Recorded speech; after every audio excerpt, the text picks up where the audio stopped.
గారు గత 2 రోజులు పెట్టి జరుగుతున్న అంశాలు ఒకటి జోగి రమేష్తో చట్టపట్టాలు వేసుకుండి హ్యాపీగా వెహికల్ ఎక్కించుకుండి ఆ పూల రథాలతో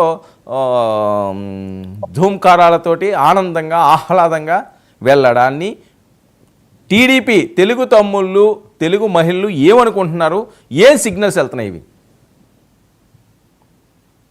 సార్, ముందుగా మీకు ప్యానల్లో ఉన్నటువంటి పెద్దలకి హృదయపూర్వక నమస్కారం.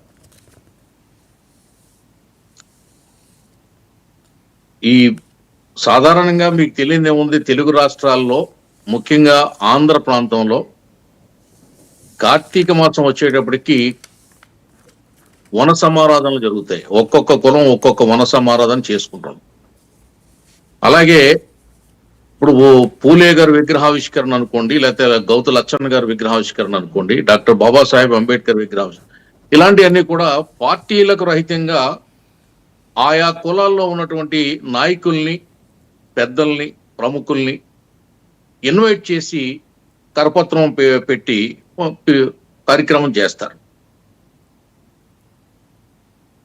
అది ఈ జోగి రమేష్ విషయంలో తెలుగుదేశం పార్టీ క్యాడర్కి నచ్చని విషయంగా మారింది. కానీ లోతుగా అర్థం చేసుకుంటే అది ఒక పార్టీ కార్యక్రమం కాదు, లేకపోతే ప్రభుత్వ కార్యక్రమం కూడా కాదు. బీసీ నేతగా సర్దార్ గౌతు లచ్చన్న యొక్క విగ్రహావిష్కరణ సభ. ఒక బీసీగా గతంలో పదవి చేసినటువంటి ప్రముఖుడిగా అతన్ని ఇన్వైట్ చేయడం జరిగింది. ఇది విజ్ఞత ఉన్నవాళ్ళు, విజ్ఞులైన వాళ్ళు అభిప్రాయం ఇది. కానీ ఈ సదరు జోగి రమేష్ గతంలో చంద్రబాబు నాయుడు గారి ఇంటి మీదకి ఆయుధాలతో కారులు వేసుకుని వెళ్లి దాడి చేయడానికి ప్రయత్నించినటువంటి వ్యక్తి. ప్రతి పబ్లిక్ డయాస్ మీద ఆనాడు పదవిలో ఉండి జగన్మోహన్ రెడ్డి గారిని పక్కన పెట్టుకుని పచ్చి బూతులు మాట్లాడి లోకేష్ గారిని, పవన్ కళ్యాణ్ గారిని, చంద్రబాబు నాయుడు గారిని నోటికి వచ్చినటువంటి తిట్టినటువంటి వ్యక్తి.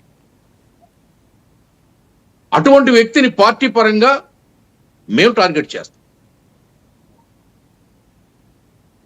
అతన్ని ఆవేళ మేము టార్గెట్ చేసాం, అతనికి సరైన కౌంటర్ ఇచ్చాం, నోరు ముయ్యించాం. ఈవేళ భయపడుతున్నారు వాళ్ళు. మేము వదిలేయం.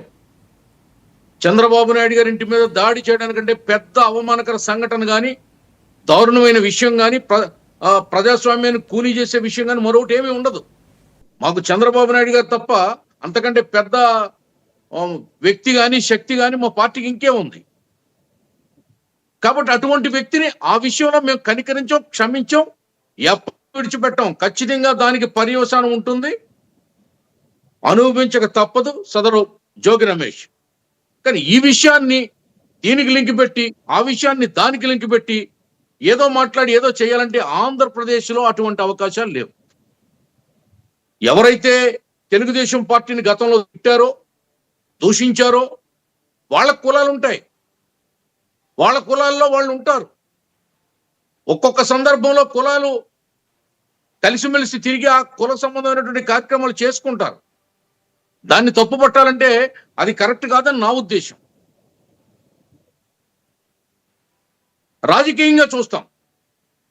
ఆయన కొడుకు ఏం చేశాడు గతంలో, మీరు అది మర్చిపోకూడదు. మనం ఆ కొడుకు చట్టానికి అతీతుడు కాదు కదా. ఏదైతే అవి ఉన్నాయో, అక్కడ గొడవలు జరిగినాయి, అప్పుడు అది గుర్తు రావట్లేదు. ఆ భూములేయో వర్మగా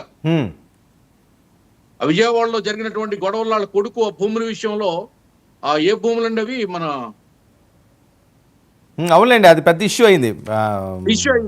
మరి మేము విడిచిపెట్టలేదు కదా. ప్రభుత్వం వచ్చిన అగ్రిగోల్డ్ 2 నెలలోనూ ఇప్పుడు జరిగింది, విడిచిపెట్టలేదు. అగ్రిగోల్డ్ భూములా? అగ్రిగోల్డ్ భూములు మేము విడిచిపెట్టలేదు కదా. జోగి రమేష్ గారిని కూడా విడిచిపెట్టాం మేము. అతను ఒక పార్టీ తరఫున యాక్ట్ చేశాడు. మా పార్టీ ఇప్పుడు కూటమి అధికారంలో ఉంది, మేము మా పార్టీ తరఫున మేము యాక్ట్ చేస్తాం. ఇది పార్టీలకు సంబంధించిన రైవాలిటీ, పార్టీలకు సంబంధించినటువంటి వివాదం, పార్టీలకు సంబంధించినటువంటి విషయాలు ఇవన్నీ. అతను ఏదో అక్కడ సర్దార్ గౌతు లచ్చన్న గారు అంటే ఆయన ఒక జాతీయ సొత్తు, అందరి వాడైనా దాన్ని దీంతో లింక్ పెట్టి మాట్లాడాలంటే అది కరెక్ట్ కాదని నా వ్యక్తిగత అభిప్రాయం.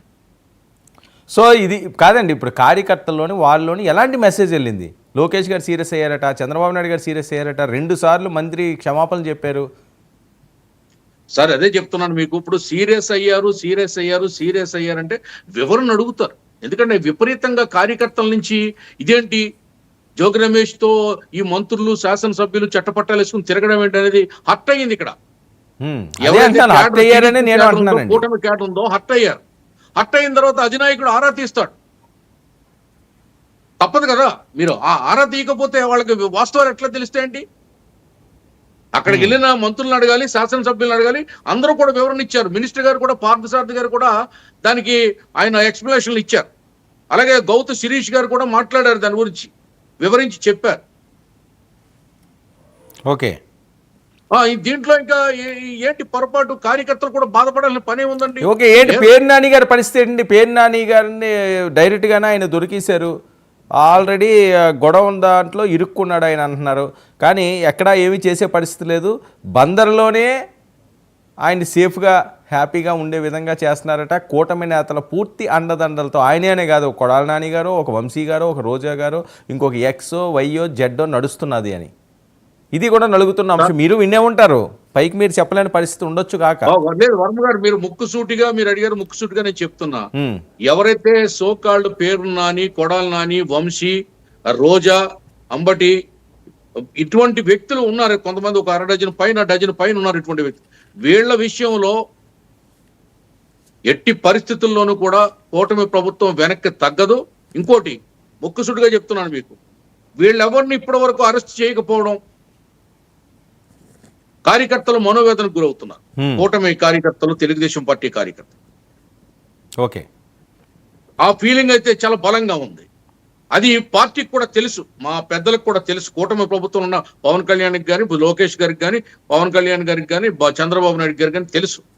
కార్యకర్తల మనోభావాలు అర్థం చేసుకోలేనంత అమాయకులు కాదు వాళ్ళు, వాళ్ళకి తెలుసు. కానీ సమయం కోసం, సందర్భం కోసం, అదును కోసం పదును పెట్టి వాళ్ళు చూస్తా ఉన్నారు. ఇప్పుడు ఏది జగన్మోహన్ రెడ్డి లాగా అక్రమంగా గాలి పోగేసి కేసు పెట్టేసి అర్ధరాత్రి అయిపోయి అరెస్టు చేసేసి తీసుకొచ్చేసి పెట్టేసి అల్లరిపాలు అయిపోవడం మేము కోరుకోవట్లేదు. పార్టీ అల్లరిపాలు కాకూడదు. ప్రభుత్వ నిర్ణయం ప్రజల్లో చులకన భావం తీసుకురాకూడదు.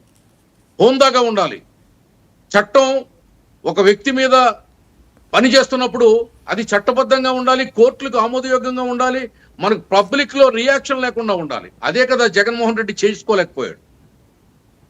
తను కక్ష బట్టి కసిరీర్చుకోవడానికి పిచ్చుకల మీద బ్రహ్మాస్త్రం వేసినట్టుగా ప్రవర్తించారు తప్ప వాళ్ళు బూతులు మాట్లాడడం, తప్పుడు కేసులు పెట్టడం, తప్పుడు అరెస్ట్ చేయడం ఏం సాధించారు? రివర్స్ టెండరింగ్ అని చెప్పారు. ఏ ఒక్క మంత్రి దగ్గరైనా అవినీతి నిరూపించగలిగారా? మర్డర్ కేసులో ఇరికించారు, అది ప్రూవ్ చేయగలిగారా? అవినీతి కేసులు అన్నారు, అవి ప్రూవ్ చేయగలిగారా? కోర్టుల్లో ఉన్నాయి, చాలా పేలవంగా ఉన్నాయి కేసులు. ఇది కోర్టులు కూడా నవ్వుకుంటున్నారు ఎఫ్ఐఆర్ చూసి. ఎఫ్ఐఆర్ వేసిన నాయకులు, ఆఫీసర్లు వాళ్ళు ఈవేళ భయపడుతున్నారు, ఆందోళన చెందుతున్నారు. తప్పుడు ఎఫ్ఐఆర్లు వేసినందుకు దెర్ ఇస్ నో ఎవిడెన్స్ అండి, ప్రైమా ఫేసియల్ లేదు, దాంట్లో ప్రాథమిక సాక్ష్యాధారాలు లేవు. ఇటువంటి తతంగం చేసి కుప్పకూలిపోయినటువంటి ప్రభుత్వాన్ని మేము అనుసరించాం. ఆ పద్ధతి మాది కాదు. మా దగ్గర చాలా ఉదార స్వభావం ఉంటుంది, మేధస్సు ఉంటుంది, చట్టాన్ని గౌరవించే విధానం ఉంటుంది, రాజ్యాంగబద్ధంగా ప్రజాస్వామ్యబద్ధంగా 10 మందికి నచ్చే విధంగా చర్యలుంటాయి. పిచ్చి చేష్టలు ఉండవండి, చర్యలు, చట్టబద్ధమైన చర్యలు ఉంటాయి, పకడ్బందీ చర్యలు ఉంటాయి. ఓకే, ఉచ్చు బిగిస్తే అవతల వ్యక్తి ఖచ్చితంగా ఆ తిన్నది కక్కాలి, తప్పు ఒప్పుకోవాలి, ప్రజలకు తెలియాలి. అది ఇతను తప్పు చేశాడు, ఇతను చేసింది తప్పు అని ప్రజలు ప్రభుత్వాన్ని అభినందించే విధంగా ఉండాలి మా చర్యలు.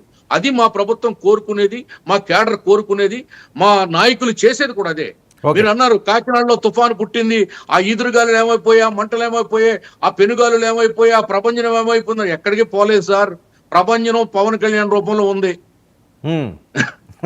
మంటలు లోకేష్ రూపంలో ఉన్నాయి. ఓకే, ఆ మేధస్ ఏదైతే ఉందో, అపారమైన అనుభవం ఏదైతే ఉందో అన్ని చంద్రబాబు నాయుడు గారి రూపంలో ఉన్నాయి. వీళ్ళు ఎవ్వరూ కూడా బయటికి తప్పించుకోలేరు సార్. తప్పు చేశారు, వాళ్ళు చేశారు. ఓకే ప్రజా కోర్టులో శిక్షింపబడ్డారు. ఓకే రమేష్ గారు మా ఉద్దేశం ఒకటే, ఫైనల్ గా ఒక మాట.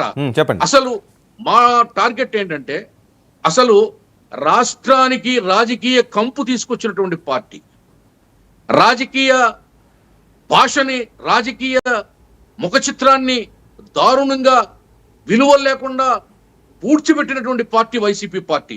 ఆ పార్టీ పునాది అనేది ఇక్కడ ఉండకూడదు, ఆ పార్టీ ఆనవాళ్ళు ఇక్కడ ఉండకూడదు, ఆ పార్టీ మళ్ళీ మొలకెత్తకూడదు, తలెత్తకూడదు, తిరిగి ఎన్నికల్లో నిలబడకూడదు.